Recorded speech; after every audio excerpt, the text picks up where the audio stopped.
நிகிதாவை உனக்கு பிடிச்சிருக்குன்னு சொல்றதுல என்ன பிரச்சனை? அதனால அவர் உன் மேல வச்சிருக்கிற நம்பிக்கை என்ன கெட்டு போக போகுது? ஏய், நான் என்ன பொய்யா சொல்றேன்? நீயே அவளை நேர்ல பார்த்தல்ல, ஆளும் சூப்பரா இருக்கா. இது எல்லாத்தையும் விட அவ பெரிய பணக்காரி. இப்படி ஒருத்திய எங்க தேடினாலும் கிடைக்க மாட்டா. இங்க பாரு, சும்மா கெத்து காட்டாம சித்தப்பாக்கு போன் பண்ணி நிகிதாவை பத்தி பாசிட்டிவா சொல்லு. சத்ரபதி சார், அவளுக்கு மருமகளா வரப்போற பொண்ணு வெறும் பணக்கார வீட்டு பொண்ணா இருக்கணும்னு எதிர்பார்க்கல. அன்பான பொண்ணா, குடும்பத்துக்கு ஏத்த பொண்ணா, எல்லாரையுமே அனுசரிச்சு கௌதம நல்வழிப்படுத்துற பொண்ணா வேணும்னு எதிர்பார்க்கிறாரு.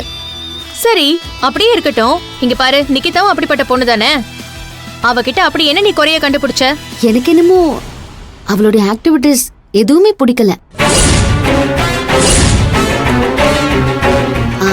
அவ சத்ரபதி சார் குடும்பத்துக்கு ஏத்த பொண்ணு மாதிரி தெரியல. அதனாலதான் யோசிக்கிறேன். அவளோட ஆக்டிவிட்டிஸ் உங்களுக்கு என்ன பிடிக்கல?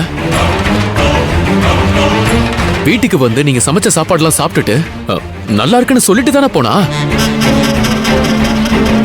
இங்க பாருங்க, சும்மா எதையாவது மனசுல வச்சுக்கிட்டு அவளை பிடிக்கலன்னு அப்படி இப்படின்னு ஏதாவது சொல்லிட்டு இருக்காதீங்க.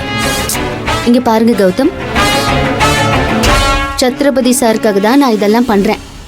இல்லனா எனக்கு எதுக்கு உங்க லைஃப் விஷயம்? ஏங்க, நானும் அதே தான் சொல்றேன். அப்பா சொன்னாருன்னு தான் அவளை காம்ப்ரமைஸ் பண்றதுக்காக, நிகிதாவை நீங்க மீட் பண்றதுக்காக நான் ஒத்துக்கிட்டேன். ஆனா நீங்க ரொம்ப ஓவரா பேசுறீங்க.